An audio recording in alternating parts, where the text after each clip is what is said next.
जो क्लास 12 के सभी छात्र ध्यान दें। क्लास 12 पढ़ना है सभी कम्युनिटीज।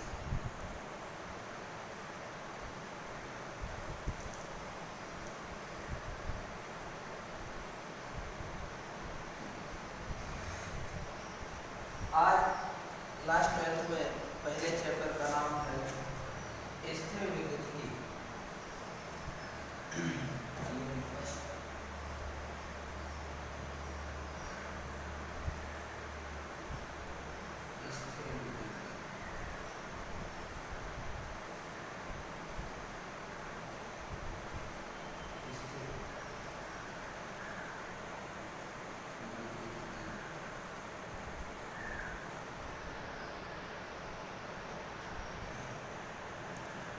स्थिर विद्युतीय को इंग्लिश में हम लोग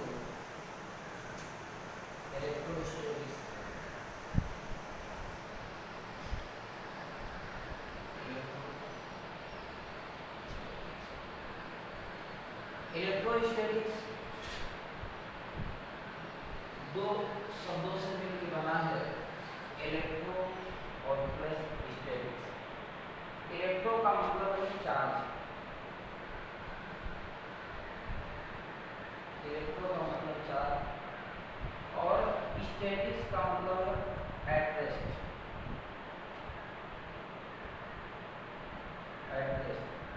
इसी चैप्टर को हम लोगों को पढ़ना है। सबसे पहले हम लोग इस टॉपिक में चार्ज के बारे में पढ़ेंगे। चार्ज को हिंदी में आवेश।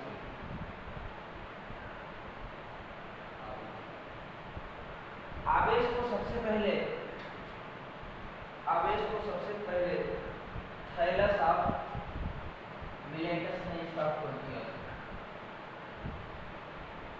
थैलस ऑफ मिलेटस ने इसकी खोज की। थैलस ऑफ मिलेटस ने क्या बताया? इनके कहने का मतलब था कि जब दो वस्तुओं को आपस में रगड़ा जाता है तो उनमें आवेश उत्पन्न होता है। इनका सबसे पहले प्रैक्टिकल क्या था? एक अंबर नामक ऑब्जेक्ट था और दूसरा फर।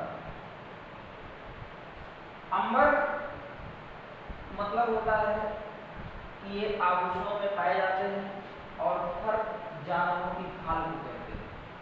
तो जब अंबर को ऑब्जेक्ट से रगड़ना शुरू किया तो उनमें से इन्हें चार्ज उत्पन्न होता हुआ दिखाई दिया।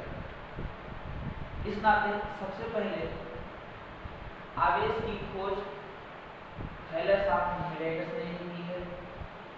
उसके बाद हम लोग अब मॉडर्न में चार्ज को अलग तरीके से पढ़ेंगे। सबसे पहले रीडिंग है आपके चैप्टर में चार्ज, आवेश।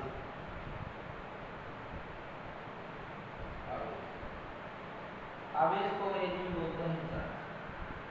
चार्ज हम किसको कहते हैं?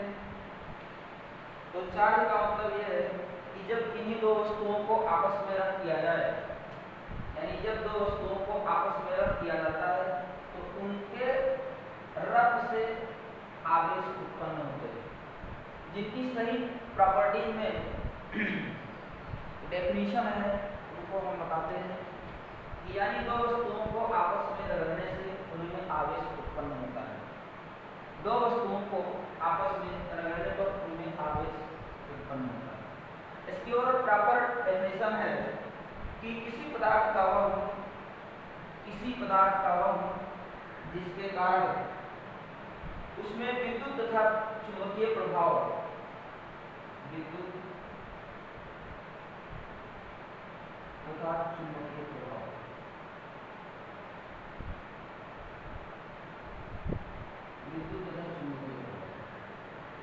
फिर से एक बार, आवेश किसे कहते हैं? किसी पदार्थ का वह गुण जिसके कारण उसमें विद्युत तथा चुंबकीय प्रभाव उत्पन्न होते हैं, विद्युत आवेश कहलाता है।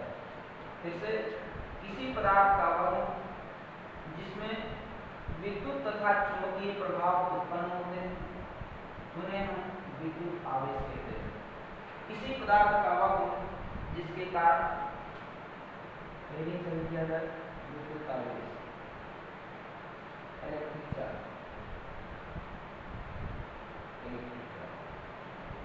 विद्युत आवेश किसे कहते हैं? किसी पदार्थ का वह गुण जिसके कारण उसमें विद्युत तथा चुंबकीय प्रभाव उत्पन्न होते हैं विद्युत आवेश कहलाता है। फिर से एक बार, किसी पदार्थ का वह गुण जिसके कारण उसमें विद्युत तथा चुंबकीय प्रभाव उत्पन्न होते हैं उन्हें हम विद्युत आवेश कहते हैं। विद्युत आवेश को हम Q से रिप्रेजेंट करते हैं, इसको हम लोग Q से रिप्रेजेंट करते हैं। अर्थात हम Q को आवेश कहते हैं, अर्थात चार्ज, यानी Q इक्वल टू N, जहां N नंबर ऑफ इलेक्ट्रॉन है, नंबर ऑफ इलेक्ट्रॉन और E इलेक्ट्रॉन। इलेक्ट्रॉन की वैल्यू 1.6 × 10⁻⁹ कूलम है। इसका SI मात्रक कूलम होता है, इसका SI मात्रक कूलम होता है। एक बार फिर से, किसी पदार्थ का वह गुण, किसी भी पदार्थ का वह गुण जिसके कारण विद्युत तथा चुंबकीय प्रभाव उत्पन्न होते हैं उन्हें विद्युत आवेश कहते हैं। विद्युत आवेश को हम Q से रिप्रेजेंट करते हैं, अतः Q इक्वल टू N, जहां N नंबर ऑफ इलेक्ट्रॉन है और E इलेक्ट्रॉन है। इलेक्ट्रॉन की चार्जेस 1.6 × 10⁻⁹ कूलम होता है, इसका SI मात्रक कूलम होता है। यह एक प्रकार की अदिश राशि है, यह एक प्रकार की अदिश राशि है, यह एक प्रकार की अदिश राशि है, यह एक प्रकार की अदिश राशि। अदिश राशि को इंग्लिश में स्केलर क्वांटिटी बोलते हैं, स्केलर क्वांटिटी। फिर से एक बार, सबसे पहले चैप्टर का नाम है स्थिर विद्युत, जिसको इंग्लिश में इलेक्ट्रोस्टैटिक्स के नाम से जानते हैं। इलेक्ट्रोस्टैटिक्स दो शब्दों से मिलकर बना है, जिसमें पहले इलेक्ट्रो का मतलब होता है चार्ज और स्टैटिक्स का मतलब होता है एट रेस्ट। आइए सबसे पहले इसमें हम आवेश की बात करते हैं, चार्ज कैसे होता है। चार्ज को सबसे पहले थेरेस ऑफ मैग्नेटिज्म में बताया था कि जब दो ऑब्जेक्टों को परस्पर आपस में रख दिया जाता है तो उनमें आवेश उत्पन्न होते हैं। अब उन दोनों आवेशों में इनका प्रैक्टिकल क्या रहा, हमने सबसे पहले फर को ले लिया और अंबर को, फर और अंबर को लेकर के दोनों वस्तुओं को आपस में रगड़ना शुरू किए। रगड़ने से इनको ये पता चला कि इनके बीच में आवेश उत्पन्न हो रहा है। अब आई बात कि फर क्या है, तो फर हम कहते हैं जानवरों की खाल को, और अंबर किसे कहते हैं, तो अंबर का मतलब होता है ये ज्वेलर्स में पाए जाते हैं, जिससे हम लोग आभूषण का इस्तेमाल करते हैं। तो जानवरों की खाल और आभूषण को लेकर के आपस में इसने रद्द करना शुरू किया। तो उस समय इनको पता चला कि दो वस्तुओं को आपस में रगड़ने से आवेश उत्पन्न होता है। इसमें आपके चैप्टर की पहली हेडिंग है विद्युत आवेश। विद्युत आवेश को हम लोग अंग्रेजी में इलेक्ट्रिक चार्ज बोलते हैं।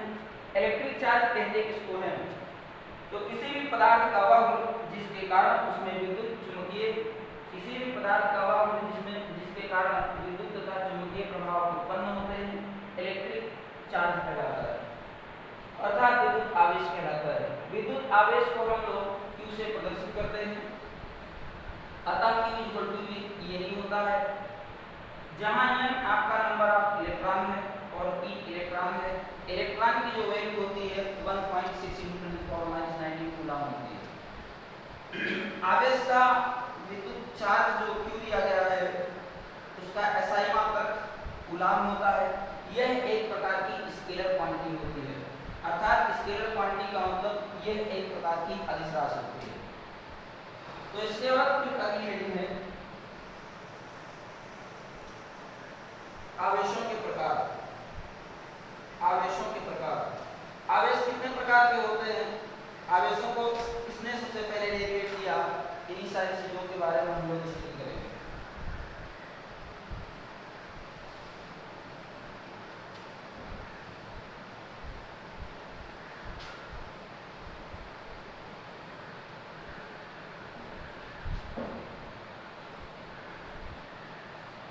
टाइप ऑफ चार्ज,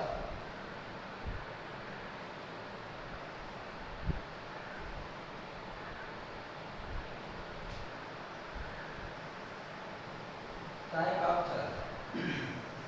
वैसे मुख्यतः चार्ज जो होते हैं वो दो प्रकार के होते हैं, आप सभी लोग जानते हैं कि चार्ज दो प्रकार के कौन कौन, एक होते हैं पॉजिटिव चार्ज और दूसरा होता है नेगेटिव चार्ज। लेकिन इनमें बहुत सारे केस हैं, एक बार उनको हम लोग स्टडी करें। सबसे पहले विलियम गिलबर्ट के अनुसार यदि दो वस्तुओं का घर्षण किया जाता है तो उनमें आवेश उत्पन्न होता है। विलियम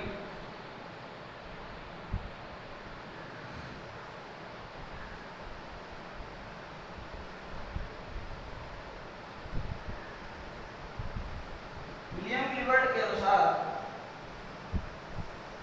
GILLBERT, सबसे पहले विलियम गिलबर्ट के अनुसार अगर दो ऑब्जेक्ट को आपस में रख दिया जाए तो उनके बीच में आवेश उत्पन्न होता है।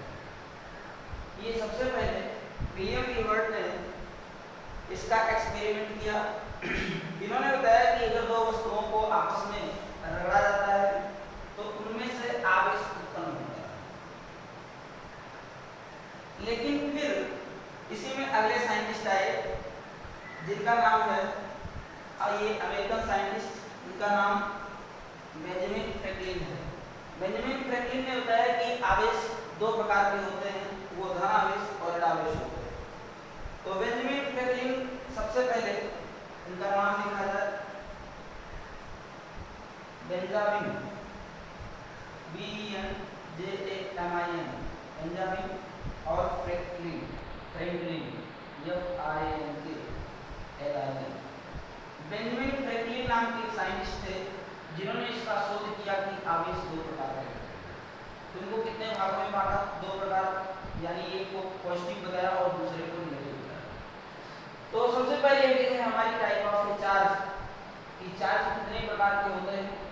तो चार्ज को सबसे पहले हम लोग कहेंगे कि विलियम गिलबर्ट के अनुसार दो वस्तुओं को आपस में रगड़ने पर, विलियम गिलबर्ट के अनुसार अगर दो वस्तुओं को आपस में रगड़ा जाता है तो उनके बीच आवेश उत्पन्न होते हैं, ये विलियम गिलबर्ट ने बताया। लेकिन इसके बाद ये साइंटिस्ट जिनका नाम बेंजामिन फ्रैंकलिन है, इन्होंने कहा कि जब दो वस्तुओं को आपस में रगड़ा जाता है तो उनके बीच में आवेश दो प्रकार से होते हैं, एक होता है धनावेश और दूसरा होता है ऋणावेश। अब रही बात कि सबसे ज्यादा सही शेड्यूल कॉन्सेप्ट धनावेश और ऋणावेश में बेंजामिन फ्रैंकलिन ने दिया। बेंजामिन फ्रैंकलिन ने बताया कि जब दो वस्तुएं हैं तो उनको रगड़ने पर आवेश उत्पन्न होते हैं। इनके नाम भी उन्होंने क्लियर कर दिया, एक का नाम पॉजिटिव है और दूसरे का नाम नेगेटिव है। अब इसमें भी पता नहीं है कि कौन धनावेश है और कौन ऋणावेश है। तो पहली हेडिंग है positive charge.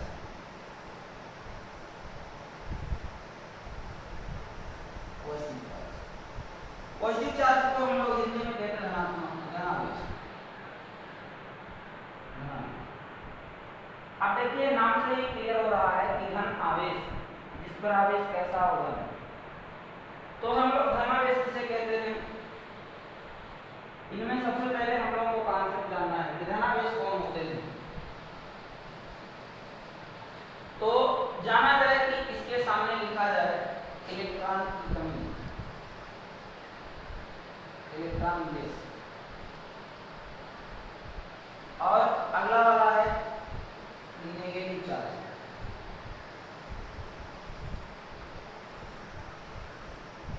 Negative charge, negative charge को हम लोग कहते हैं ऋणावेश। इसके सामने लिखा जाए कि इलेक्ट्रॉन मोल, इलेक्ट्रॉन मोल। तो कॉन्सेप्ट में पहले ध्यान से सुनिए और उसके बाद आप नोट बनाते रहिए। धनावेश किसे कहते हैं, किसी पदार्थ पर किसी पदार्थ पर इलेक्ट्रॉनों की कमी धनावेश कहलाती है। यानी वे वस्तुएं जिनमें इलेक्ट्रॉनों की कमी पाई जाती है उन्हें धनावेश कहते हैं। फिर आगे हम लोगों को बताना है कि ऋणावेश किसे कहते हैं। धनावेश में वह वस्तुएं जिनमें इलेक्ट्रॉनों की कमी पाई जाती है धनावेश कहलाते हैं। वह वस्तुएं जिनमें इलेक्ट्रॉनों की अधिकता पाई जाती है ऋणावेश कहलाते हैं। तो अब ऋणावेश किसे कहते हैं, धनावेश के कुछ एग्जाम्पल हैं, उनको आप जानें कि कांच की छड़ को इलेक्ट्रॉनों की कमी, कांच की छड़ों पर अगर फर्श से रगड़ा जाता है तो इनमें इलेक्ट्रॉनों की कमी पाई जाती है। एक बार फिर से कि किसी पदार्थ पर इलेक्ट्रॉन की कमी के कारण उत्पन्न आवेश को धनावेश कहते हैं। एग्जाम्पल में यदि एक कांच की छड़ को रेशम के कपड़े पर रगड़ा जाता है तो कांच की छड़ पर इलेक्ट्रॉनों की कमी हो जाती है। यानी कांच की छड़ को अगर रेशम से रगड़ा जाए तो कांच की छड़ों पर इलेक्ट्रॉनों की क्या पाई जाती है, कमी, जिसे हम लोग धनावेश के नाम से जानते हैं। और अगली लाइन है ऋणावेश, यानी किसी पदार्थ पर इलेक्ट्रॉनों की अधिकता होने की प्रवृत्ति ऋणावेश कहलाती है। इसमें क्या होता है, यदि किसी एवोनाइट की छड़ को फर्श से रगड़ा जाता है तो एवोनाइट की छड़ पर इलेक्ट्रॉन अधिक हो जाते हैं। एवोनाइट की छड़ पर इलेक्ट्रॉन की जो मात्राएं हैं वो अधिक पाई जाने लगती है, जिसे हम ऋणावेश कहते हैं। एक बार फिर से जबकि धनावेश किसे कहते हैं तो आप बताएंगे कि किसी पदार्थ पर इलेक्ट्रॉनों की कमी धनावेश कहलाती है। ऋणावेश किसे कहते हैं, किसी पदार्थ पर इलेक्ट्रॉनों की अधिकता, उसे हम लोग ऋणावेश कहते हैं। इसके लिए हमने एग्जाम्पल बताया था कि धनावेश किसे कहते हैं।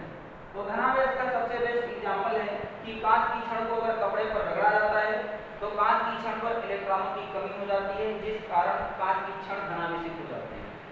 यानी अगर कांच की छड़ को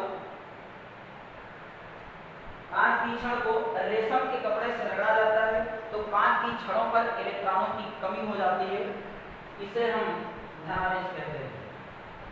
आगे अगली बात है ऋणावेश किसे कहते हैं। तो ऋणावेश में जब हम एवोनाइट की छड़ को फर्श से रगड़ते हैं तो एवोनाइट की छड़ पर इलेक्ट्रॉन अधिकता पाई जाती है।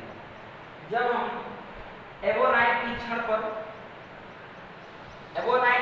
को फर्श से रगड़ते हैं तो एवोनाइट की छड़ पर इलेक्ट्रॉन की अधिकता पाई जाती है, तो उसे हम ऋणावेश में प्रयोग करते हैं। फिर से आगे अगली हेडिंग कि विद्युत आवेश का इलेक्ट्रॉन सिद्धांत। विद्युत आवेश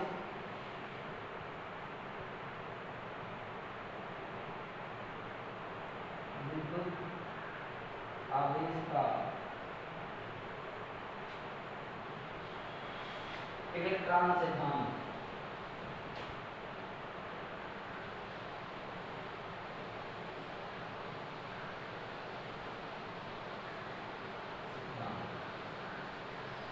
विद्युत आवेश का इलेक्ट्रॉन सिद्धांत। हेडिंग को कैसे, electron theory of electric charge. Electron theory of electric charge.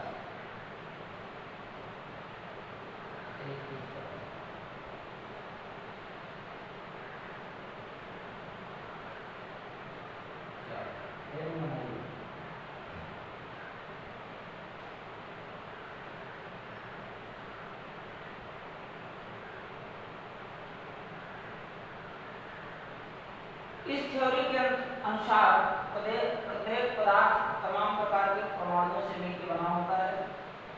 इस थ्योरी के अनुसार प्रत्येक पदार्थ परमाणुओं से मिलकर बना होता है। परमाणुओं से मिलकर बना होता है। परमाणुओं से मिलकर बना होता है।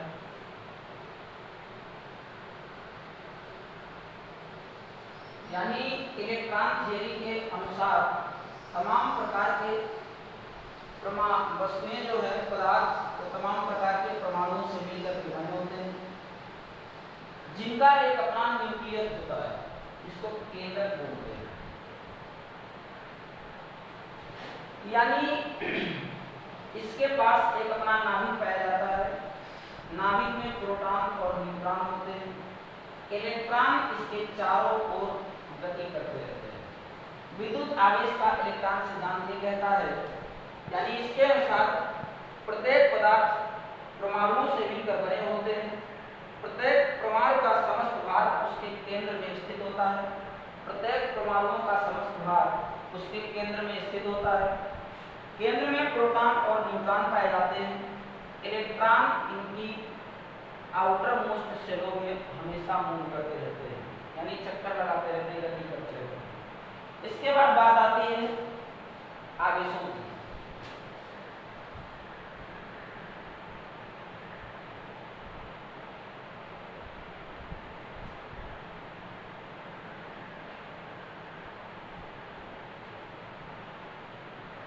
आवेशों में ये दो प्रकार के होते हैं। पहला होता है सजातीय आवेश और अगला होता है विजातीय आवेश। सजातीय आवेश और विजातीय आवेश।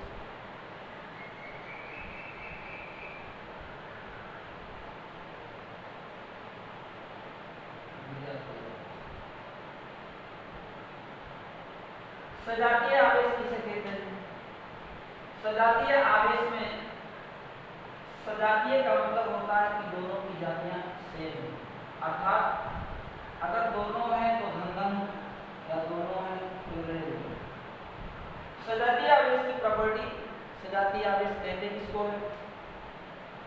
तो सजातीय आवेश एक दूसरे को रिपेल करते हैं, अर्थात प्रतिकर्षित करते हैं। सजातीय आवेश एक दूसरे को प्रतिकर्षित करते हैं,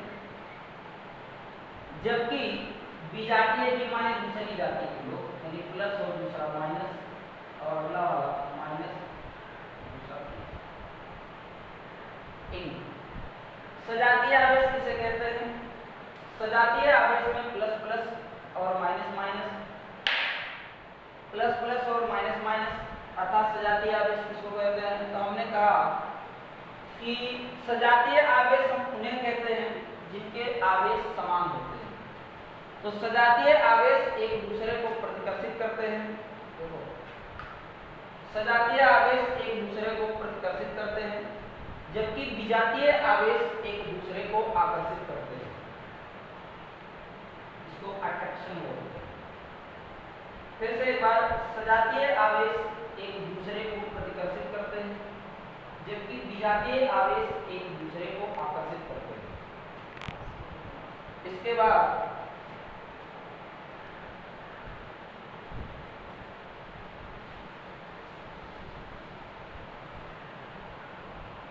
अगली हेडिंग है आवेश संरक्षण का नियम। आवेश संरक्षण का नियम।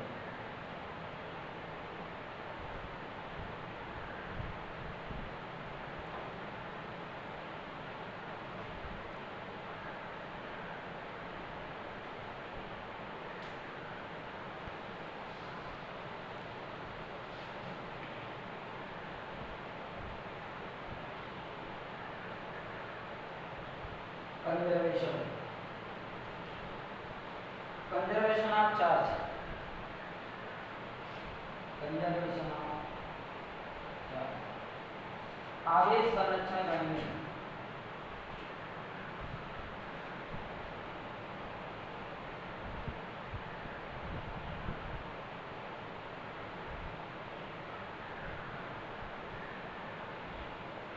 तो इसमें सिंपल सा केस है, आप लोग जानते हैं आवेश संरक्षण का नियम किसे कहते हैं। आवेश संरक्षण के नियम के अनुसार इसमें ना तो आवेश को उत्पन्न और ना ही नष्ट किया जा सकता है, परंतु इसे एक रूप से दूसरे रूप में बदला जा सकता है।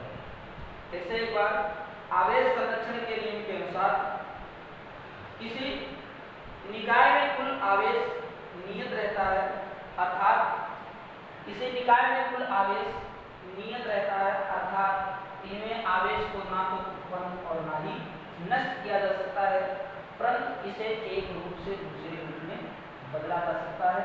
इसको आवेश संरक्षण का नियम कहते हैं। एक बार फिर से, आवेश संरक्षण के नियम में आवेश एक फिक्स होता है यानी नियत होता है, इसलिए आवेश को ना तो उत्पन्न और ना ही नष्ट किया जा सकता है, परंतु इसे एक रूप से दूसरे रूप में बदला जा सकता है। ये रहा आपका आवेश संरक्षण का नियम।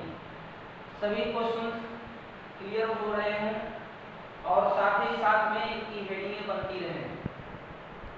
आगे फिर विद्युत आवेश की इकाई, आगे की हेडिंग है विद्युत आवेश की इकाई।